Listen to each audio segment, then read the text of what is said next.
মাননীয় স্পিকার, আপনাকে ধন্যবাদ। বিষয় হচ্ছে পুলিশের সাবেক আইজিপি বেনজির আহমেদের দুবাই পুলিশ কর্তৃক গ্রেপ্তার প্রসঙ্গে।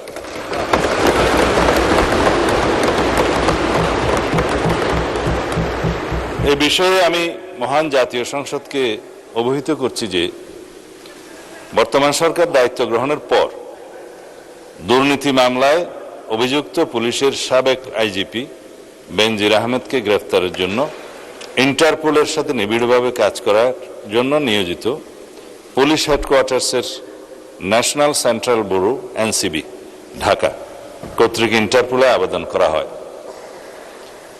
তৎপ্রেক্ষিতে গত 11 এপ্রিল 2025 এটা 2025-এ পাঠানো হয়েছিল, আমরা এটা মনিটর করেছি। ইন্টারপোল 2025/12239 নম্বর ফাইল ও 5174/4 2025 কন্ট্রোল নম্বরের মাধ্যমে বেনজির আহমেদের প্রতি রেড নোটিশ জারি করে। উক্ত রেড নোটিশের মাধ্যমে ইন্টারপোল কর্তৃক সংযুক্ত আরব আমিরাতের স্বরাষ্ট্র মন্ত্রণালয়কে অনুরোধ করা হয় গ্রেফতারের জন্য।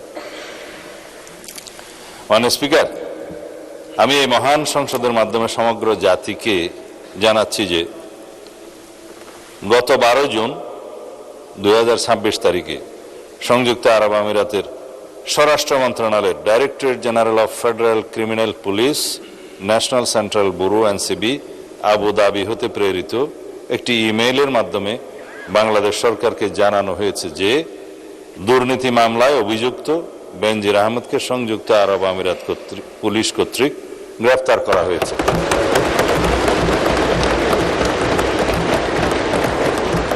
এবং তিনি বর্তমানে সেখানে আটক আছেন। মাননীয় স্পিকার, আমি এই মহান সংসদকে আরো অবহিত করছি যে এনসিবি আবুধাবি জানিয়েছে যে UAE federal law number 39 of 2006 অনুযায়ী গ্রেফতারের তারিখ হতে 30 দিনের মধ্যে কূটনৈতিক চ্যানেলের মাধ্যমে আনুষ্ঠানিক এক্সট্রাডিশন রিকোয়েস্ট প্রেরণ করতে হবে।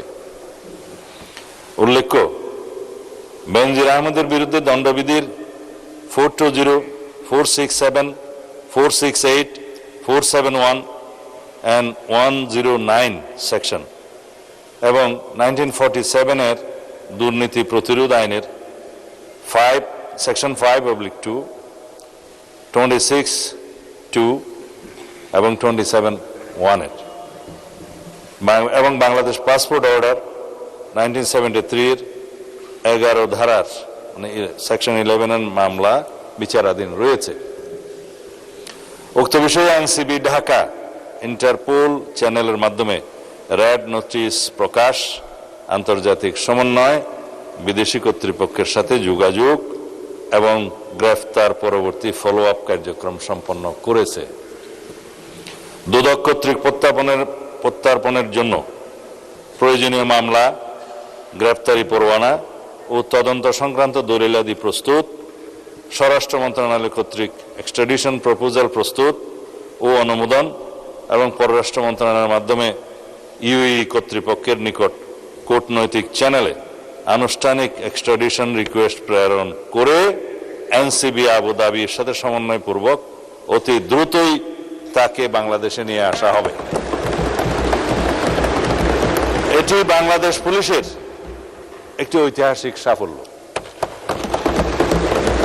এর মাধ্যমে আমরা বিচারহীনতার সংস্কৃতি থেকে বের হয়ে আসতে সক্ষম হব ইনশাআল্লাহ। পাশাপাশি এর মাধ্যমে আমরা জাতিকে আশ্বস্ত করতে চাই যে অপরাধী যত শক্তিশালী হোক না কেন, আইনের ঊর্ধ্বে কেউ নয়। এটি দেশে আইনের শাসন প্রতিষ্ঠা এবং বাংলাদেশের ইতিহাসে মাইল ফলক হয়ে থাকবে। মাননীয় স্পিকার, আপনাকে ধন্যবাদ। মাননীয় স্পিকার, 300 বিধিতে একটা বিষয়ে একটি বিবৃতি দেয়া যায়। যেহেতু আপনি সুযোগ দিয়েছেন, আমি আরেকটা বিষয়ে কি বলতে পারবো? এটাও একই 2 মিনিট সময় লাগে। যদি এইরকম গ্রেট নিউজ থেকে থাকে, যেমন ধরেন নর্মালি স্বরাষ্ট্রমন্ত্রী মহোদয় যখন দাঁড়ান তখন একদিকে শুধু টেবিল চাপড়ানো আসে, কিন্তু আজকে দেখলাম অ্যাক্রস দ্য পার্টি লাইন সকলে আপনাকে উৎসাহ দিচ্ছিলেন কথা বলার জন্য। So we are really pleased, it's a great news for the Bangladesh যে বিবৃতিটা দিলেন। এখন যদি আরেকটা এরকম গ্রেট নিউজ থাকে, of course you are allowed to, subject to your consideration যে গ্রেট নিউজ কিনা। এই বিষয়টা বোধহয় এইদিকেই তালি হবে, ওইদিকে তালি হবে, এই নিশ্চয়তা দিতে পারতেছি না। না, এইদিকে যদি তালি না পড়ে তাহলে তালির মানে তালি দিলে ভালো হবে। আমরা আইনের শাসন প্রতিষ্ঠা করছি, আমি বলতে দিলে বলি কি আমরা একটু পরে শুনি, এই তালিটার ঐক্যটা থাকুক, আমরা একটু আলোচনা করি, পরে আবার শুনতে পারবো। সুবিধাতে আমরা এটা শোনার জন্য বোধহয় সবাই অপেক্ষা করছে। আচ্ছা জি, আচ্ছা ঠিক আছে, বলেন। মাননীয় স্পিকার, আমি দলের নাম নিতাম না, যেহেতু এটা বিষয়ে কিছু ক্লেম করা হয়েছে সেই জন্য দিচ্ছি। বাংলাদেশ ছাত্র শিবিরের কেন্দ্রীয় সহকারী আন্তর্জাতিক বিষয়ক সম্পাদক মোহাম্মদ জিসান মিয়া প্রধানের ঘটনার সংক্ষিপ্ত বিবরণ। মাননীয় স্পিকার, উল্লেখিত বিষয়ে আমি মহান জাতীয় সংসদকে অবহিত করছি যে গত 11 জুন 2026 তারিখ রাত 8:30 কুমিল্লা জেলার দাউদকান্দি বাজার হতে বাংলাদেশ ছাত্র শিবিরের কেন্দ্রীয় নেতা, যার পদবি সহকারী আন্তর্জাতিক বিষয়ক সম্পাদক মোহাম্মদ জিসান মিয়া প্রধান নিখোঁজ মর্মে 12/6/2026 খ্রিস্টাব্দে দাউদকান্দি থানায় এসে তার পক্ষে মোহাম্মদ রাসেল আহমেদ, ঠিকানা স্থায়ী ও বর্তমান সাং বীরবাগ গোয়ালি ইউনিয়ন বটেশ্বর থানা দাউদকান্দি জেলা কুমিল্লা, মোবাইল নম্বর বললাম না আছে, একটি নিখোঁজ জিডি করেন। নিখোঁজ জিডির প্রেক্ষিতে তাকে উদ্ধারের নিমিত্তে কুমিল্লা জেলা পুলিশের একাধিক টিম মাঠে নামে উদ্ধার কাজে তৎপর হয়। অনুসন্ধানকালীন প্রথমত নিখোঁজ ব্যক্তির আপন চাচাতো ভাই সজীব হাসানের মাধ্যমে জানা যায় গত 5-6 মাস পূর্বে ফেসবুকের মাধ্যমে জনৈক একজন নারীর সাথে মোহাম্মদ জিসান মিয়া প্রধানের পরিচয়ের সূত্র ধরে তাদের মধ্যে মোবাইল ফোনে কথাবার্তা শুরু হয় এবং প্রেমের সম্পর্ক গড়ে ওঠে।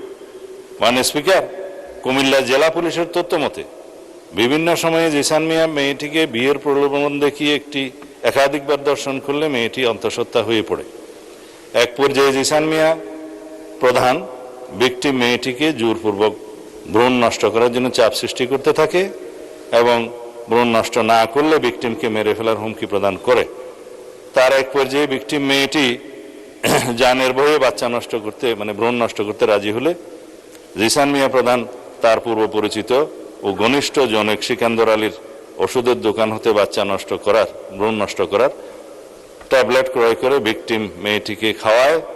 2-3 দিন পরে ভ্রূণ নষ্ট হওয়ায় ওষুধ সেবনের ফলে ভিকটিমের প্রচন্ড রক্তক্ষরণ শুরু হলে ভিকটিম নিজেই জিসানকে বিষয়টি জানায়।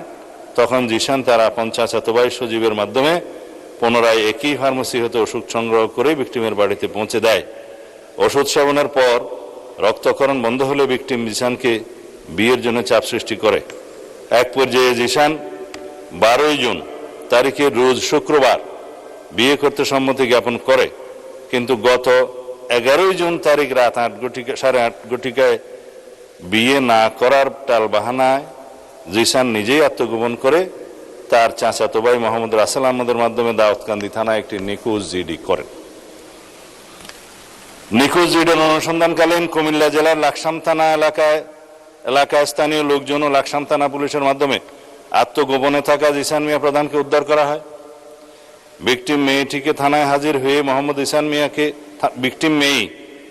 মেয়েটি থানায় হাজির হয়ে মোহাম্মদ জিসান মিয়া প্রধানকে 1 নম্বর আসামি করে ধর্ষণের সহযোগিতা এবং ভ্রূণ নষ্ট করার অভিযোগে অপর 3 জন যথাক্রমে মোহাম্মদ সজীব হাসান, সিকান্দর আলী ও মোহাম্মদ গোলাম রব্বি সহ মোট 4 জনের নাম উল্লেখ করে এজাহার দায়েরের প্রেক্ষিতে দাউদকান্দি মডেল থানার মামলা নম্বর 13 তারিখ 13/6/2026 খ্রিস্টাব্দ ধারা নারী ও শিশু নির্যাতন দমন আইনের 9(খ)/30 তৎসহ 313, 506 এবং 34 পেনাল কোড রুজু করা হয়। গত 13/6/2026 তারিখে এই অভিযুক্ত সজীব হাসান ও সেকান্দর আলী তাদেরকে গ্রেফতার করা হয়। তারা বিজ্ঞ বিচারিক জুডিশিয়াল ম্যাজিস্ট্রেট আদালতে ঘটনায় নিজেদেরকে জড়িয়ে 164 দ্বারায় স্বীকারোক্তিমূলক জবানবন্দি প্রদান করে। বর্তমানে মামলাটি তদন্ত অব্যাহত আছে। যেহেতু মাননীয় স্পিকার এই বিষয়ে অনেকেই ভেরিফাইড ফেসবুক পেজে তার নিখোঁজের বিষয়টি অন্যভাবে বর্ণনা করে সরকারকে দায়ী করতে চেয়েছিল এবং প্রকৃত ঘটনা উদ্ঘাটনের পরে সেটা আমরা মনে করলাম এই ঘটনা জাতির সামনে প্রকাশ করা দরকার। আমি এই মহান জাতীয় সংসদের মাধ্যমে এটা প্রকাশ করলাম। ধন্যবাদ মাননীয় স্পিকার। ধন্যবাদ মাননীয় স্বরাষ্ট্রমন্ত্রী।